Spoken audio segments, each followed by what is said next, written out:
मेरी 17 साल की बेटी दूसरे शहर में पढ़ाई कर रही थी। गर्मी की छुट्टियों में वो कुछ दिन के लिए घर आई थी। उसने अभी अभी 12वीं पूरी की थी और पढ़ाई करते हुए वहीं हॉस्टल में रहती थी। मैं, कांचन, अपने घर में अपने पति के साथ रहती थी। हम दोनों की इच्छा थी कि हमारी बेटी पढ़ लिख कर बहुत बड़ी बने। मोनिका हमारी इकलौती बेटी थी। उसे पढ़ाई के लिए हमने दूसरे शहर भेजा था। लगभग 6 महीने बाद आज मोनिका घर आई थी। मोनिका जब घर आई तो मैं उसे देखती ही रह गई, क्योंकि पहले दुबली पतली मोनिका अब शरीर से काफी मजबूत हो गई थी। मैंने तो सुना था कि हॉस्टल में रहकर बच्चों की सेहत खराब हो जाती है, लेकिन मोनिका के साथ उल्टा ही हुआ था। उसकी सेहत काफी अच्छी हो गई थी। मैंने उसका स्वागत हंसते हुए किया और उससे कहा, मोनिका बेटा, तुम्हारी तबीयत काफी सुधर गई है। लगता है कि हॉस्टल के मेस का खाना तुम्हें काफी अच्छा लगा है। इस पर वह तुरंत बोली, माँ, ऐसा कुछ नहीं है। तुम मुझे बहुत दिनों बाद देख रही हो, इसलिए ऐसा लग रहा होगा। मोनिका घर में नजर मारने लगी और मुझसे पूछा, माँ, पापा कहाँ हैं? मेरे पति का एक्सपोर्ट का बिजनेस था, इसलिए वे ज्यादातर दिनों बाहर ही रहते थे। मैंने मोनिका से कहा, मोनिका, तुम्हारे पापा अपने काम के सिलसिले में बाहर गए हैं, वे कल घर आएंगे। ठीक है, कहकर मोनिका अपने कमरे में जाने लगी। उसके चलने में मुझे काफी फर्क महसूस हो रहा था। उसकी चाल में कुछ ठीक नहीं लग रहा था। मोनिका थोड़ी लंगड़ाकर चल रही थी। मैंने उससे इसका कारण पूछा तो वह कहने लगी, अरे माँ, मेरे पैर में चोट लग गई है, इसलिए चलने में दिक्कत हो रही है। तुम्हें सवाल पूछने हैं या मुझे फ्रेश भी होने देना है? कितने सवाल पूछती हो? कुछ देर बाद मोनिका फ्रेश होकर बाहर आई और हम दोनों ने साथ में बैठकर चाय पी। मोनिका मुझे अपने कॉलेज के कुछ किस्से सुनाने लगी। मोनिका अब पहले से थोड़ी बोल्ड लगने लगी थी। उसके व्यवहार और बातों में भी फर्क नजर आने लगा था।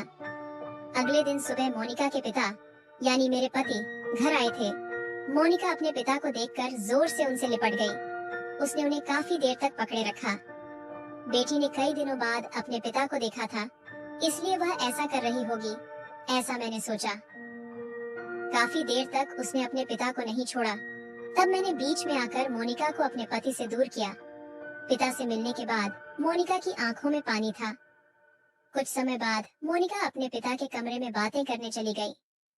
रात का खाना खाने के बाद जब हम सब सोने जा रहे थे तो मोनिका ने कहा कि माँ, मैं आज पापा के कमरे में सोऊंगी, तुम मेरे कमरे में सो जाओ। मुझे आज पापा से बहुत सारी बातें करनी है। अब बेटी का जिद है तो मैंने उसके कमरे में जाकर सोने का फैसला किया। जब मैं मोनिका के कमरे में सोने गई तो मुझे एक बात महसूस हुई कि पहले मोनिका कभी अपने पिता से ज्यादा बातें नहीं करती थी और आज वह उनसे बातें करने के लिए मुझे आग्रह कर रही थी। ये सोचकर मैंने जाने दिया कि शायद उसे अपने पिता से कुछ बात करनी हो, लेकिन मुझे यह अंदाजा नहीं था कि मोनिका और उसके पिता का एक भयानक सत्य मेरे सामने आने वाला है। अगले दिन हमारे गांव की मेला था। शाम के समय मोनिका अपने पिता को लेकर मेले में गई थी। जब वे दोनों मेले में थे तब मैं थोड़ी देर के लिए हमारे पड़ोस की काकी के पास गई थी, लेकिन मोनिका और मेरे पति ने मेले में जाते समय मुझसे एक बार भी नहीं पूछा था कि क्या मैं भी चलूंगी। उनका यह व्यवहार मुझे पसंद नहीं आया। मेले से आने के बाद मोनिका बहुत खुश दिख रही थी, लेकिन उसे देखकर मैं क्रोधित हो गई थी, क्योंकि मोनिका ने अजीब कपड़े पहने हुए थे जो गांव की परंपरा के अनुसार नहीं थे, और उसमें भी मेरे पति ने मोनिका की कमर में हाथ डाला हुआ था। आसपास की औरतें भी मोनिका को ऊपर से नीचे तक देख रही थीं। जाने दो, लड़की दूसरे शहर में रहती है, वहाँ के लोग ऐसे ही रहते होंगे। हर बात पर लड़की को बोलना ठीक नहीं है, इसलिए मैंने वह बात अपने दिमाग से निकाल दी। आज रात को भी मोनिका अपने पिताजी के कमरे में सोने की जिद कर रही थी और मैंने भी बिना किसी शक के मोनिका के कमरे में जाकर सोने का फैसला किया। आधी रात को मुझे दरवाजा लगने की जोरदार आवाज आई, जिससे मैं अचानक जाग गई। आवाज किस चीज का था, ये देखने के लिए मैं अपने कमरे के बाहर गई। तब मैंने देखा कि मेरे पति के कमरे की लाइट चालू थी और मोनिका की चीखने की आवाज आ रही थी। वह आवाज पहले धीमा था, लेकिन अचानक वह थोड़ा तेज हो गया। उस आवाज से मेरी धड़कन बढ़ने लगी और मैं तेजी से उनके कमरे की ओर बढ़ी। मुझे उनकी बातें सुननी थी, लेकिन जैसे ही मैं उस कमरे के दरवाजे के पास पहुंची, मेरे हाथ से दरवाजे को धक्का लग गया और खड़ी की आवाज हुई। तभी मोनिका की आवाज बंद हो गई और कमरे की लाइट बंद हो गई। उस वक्त वहाँ क्या हो रहा था मुझे कुछ समझ नहीं आ रहा था। बीच बीच में मुझे ऐसा लग रहा था कि मैं शायद सपना देख रही हूँ। शायद मुझे भ्रम हुआ हो, क्योंकि कमरे की लाइट बंद थी और कोई आवाज भी नहीं आ रही थी। मैंने धीरे से कमरे का दरवाजा खोल कर देखा तो मंद प्रकाश में मोनिका और उसके पिता शांति से सोए हुए दिखे। मुझे लगने लगा कि शायद मुझे भ्रम हुआ था, इसलिए मैं भी अपने कमरे में जाकर सो गई। अगली सुबह हम जल्दी उठ गए थे। मेरे पति को भी कुछ काम से बाहर जाना था। उन्हें नाश्ता देने के बाद मैं मोनिका को उठाने के लिए गई। जब मैं उस कमरे की ओर जा रही थी तो मैंने देखा कि मोनिका सामने से आ रही थी, लेकिन वह थोड़ी लंगड़ा कर चल रही थी और उसका चेहरा पूरी तरह से थका हुआ दिख रहा था। ऐसा लग रहा था कि वह बहुत थकी हुई है। मैंने उससे कहा, मोनिका, चलो जल्दी फ्रेश हो जाओ और नाश्ता कर लो। हमें आज बाजार में खरीदारी के लिए जाना है। कई दिनों से मैंने भी खरीदारी नहीं की है। हम दोनों आज मस्त खरीदारी करेंगे। तब मोनिका ने कहा, माँ, आज मुझे बहुत थकान महसूस हो रही है। मुझे बाजार में जाना मुमकिन नहीं है, इसलिए तुम अकेले ही बाजार चली जाओ। मुझे दोपहर में थोड़ा आराम करना है। मुझे किसी भी हालत में आज बाजार जाना था, इसलिए घर का थोड़ा काम निपटा कर मैं बाजार चली गई। बाजार से वापस आने पर मैंने अपनी चाबी से घर का दरवाजा खोला, क्योंकि मुझे पता था कि मोनिका आराम कर रही होगी तो वह अपने कमरे में सोई हुई होगी। मैं दरवाजा खोलकर अंदर गई। मेरे हाथों में शॉपिंग बैग थी। उन बैग को साइड में रखकर मैं थोड़ी सी लाई हुई सब्जी किचन में रखने चली गई। किचन की तरफ जाते समय मुझे किचन से किसी के बोलने की आवाज सुनाई दी। मुझे लगा कि मोनिका पानी पीने के लिए उठी होगी, लेकिन किचन में जाकर जो मैंने देखा उसे देखकर मैं चौंक गई। मैंने देखा कि मोनिका अपने हाथ से आटा गूंद रही थी और उसके पीछे उसके पिता खड़े होकर उसे आटा गूंदने में मदद कर रहे थे। मेरे पति अपनी बेटी के साथ ऐसा कुछ कर सकते हैं, ऐसा मैंने कभी सोचा भी नहीं था। वे दोनों अपनी सुध बुध खो चुके थे। उन्हें उनके रिश्ते की मर्यादा भी दिखाई नहीं दे रही थी। वह असल में क्या कर रहे थे, ये देखने के लिए मैं किचन के दरवाजे के एक तरफ खड़ी होकर देखने लगी। तब मैंने सुना कि मोनिका के पिता उसे कह रहे थे, देखो मोनिका बेटा, इस तरह से आटा गूंदना चाहिए।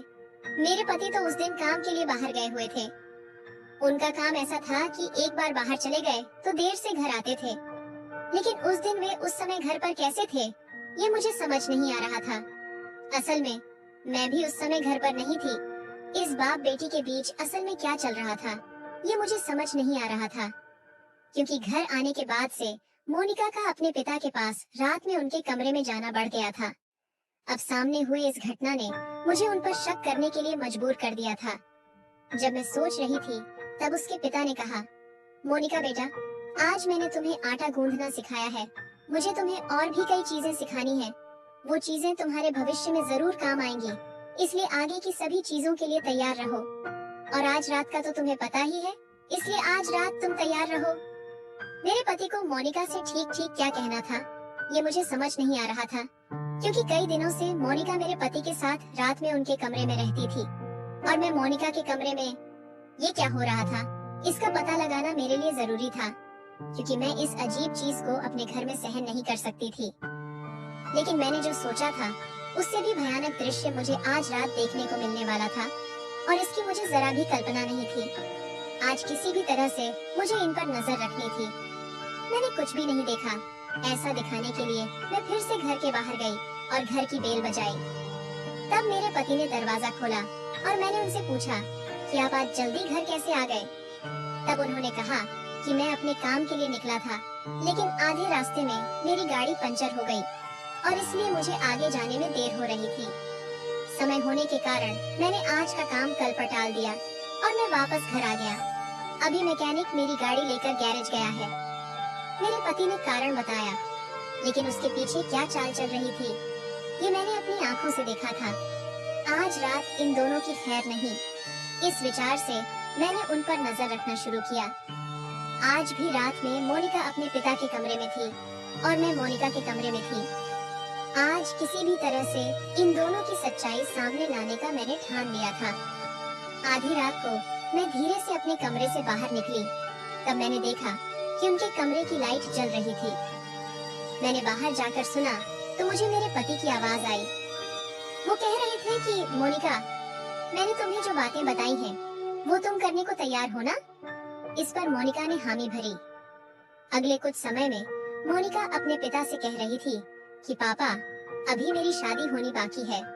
मुझे पहले से ही कुछ बातें गलत लग रही थीं, जिस पर मेरे पति ने कहा, मोनिका बेटा, ये बातें मैं तुम्हारे भविष्य के लिए ही कह रहा हूँ, इसलिए मैं जो कहता हूँ वह तुम करो। इस पर मोनिका ने कहा, लेकिन पापा, मुझे इन बातों से परेशानी हो रही है और आप मुझे अनुचित बातें करने को कह रहे हैं। मेरी बेटी के साथ बंद कमरे में जरूर कुछ गलत हो रहा था। तभी मुझे मेरे पति की आवाज सुनाई दी, मोनिका बेटा, मैं तुम्हें जो बातें कह रहा हूँ वे तुम जैसे जैसे करोगी वैसे वैसे तुम्हें अच्छा लगेगा। इस पर मोनिका ने हामी भरी। मेरे पति आगे बोले, मोनिका, हम ये बातें कर रहे हैं, ये माँ को बिल्कुल भी पता नहीं चलना चाहिए। हम ये बातें अपने तक ही रखें, जिससे तुम्हारा भी फायदा होगा और मेरा भी।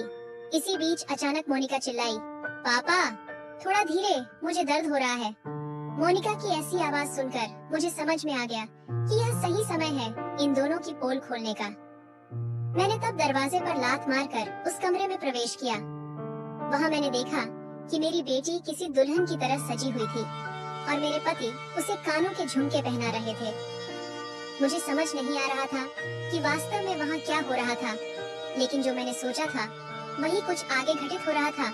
तब मैं अपने पति पर जोर से चिल्लाई। मुझे वहाँ देखकर मोनिका और उसके पापा बहुत डर गए थे। उन्होंने कहा, पूनम, तुम इस समय यहाँ क्या कर रही हो? मैंने कहा, मैं यहाँ तुम्हारे किए की पोल खोलने आई हूँ। मोनिका, तुम दुल्हन की तरह क्यों सजी हो? आगे तुम लोग क्या करने वाले हो मुझे अच्छे से पता है। तुम सारी सीमाएं पार कर चुके हो और गलत काम कर रहे हो। इस पर मोनिका जोर से चिल्लाई, माँ, तुम ये क्या कह रही हो? तुम हमारे पवित्र रिश्ते को क्यों कलंकित कर रही हो? तब मैंने कहा, कुछ समय पहले तुम दोनों की बातें मैंने पूरी सुनी है और दोपहर में किचन में जो हो रहा था वो मैंने अपनी आंखों से देखा है। इस पर मेरे पति ने कहा, पूनम, थोड़ा शांत हो जाओ। जो देखा है वह सब सच नहीं होता। तुम्हारी बेटी जिस परिस्थिति से गुजर रही थी उसकी मदद के लिए मैंने ये बातें की हैं। तब मैंने कहा, मदद के लिए? मतलब तुम अपनी बेटी के साथ गलत काम कर रहे हो और इसे मदद कह रहे हो? तुम्हें ऐसा बोलते हुए जरा भी शर्म नहीं आती?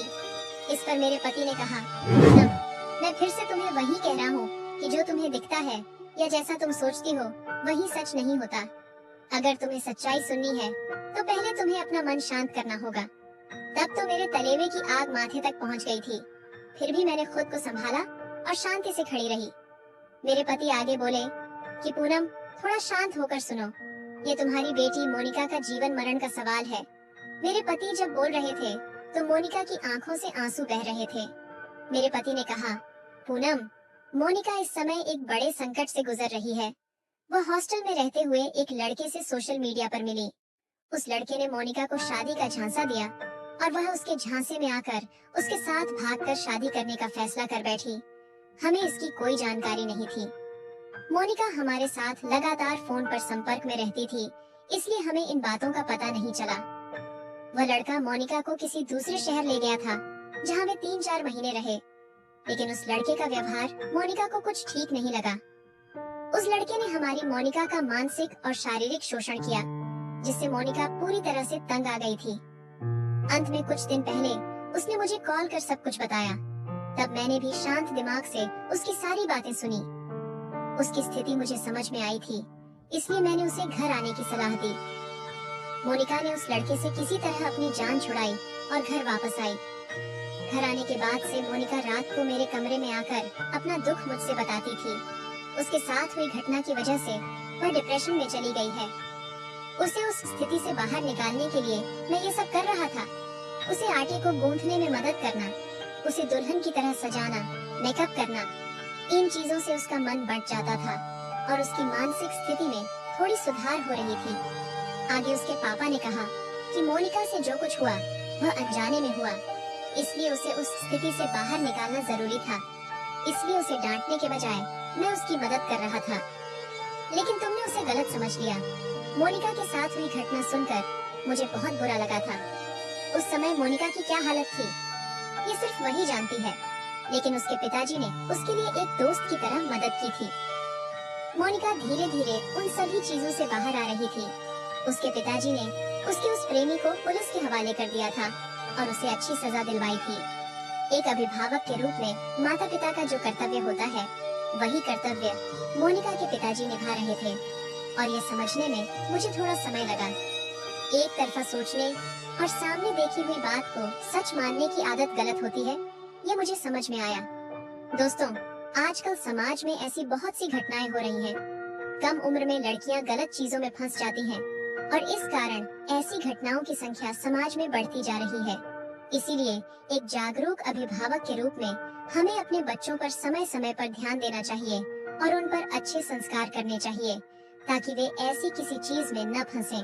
तो दोस्तों, अगर आपको यह कहानी पसंद आती है तो वीडियो को लाइक करें और स्टोरी कॉर्नर चैनल को सब्सक्राइब करें और बेल आइकन पर क्लिक करें और इसे ऑल पर सेट करें ताकि आपको नए वीडियो की सूचना तुरंत मिल जाए।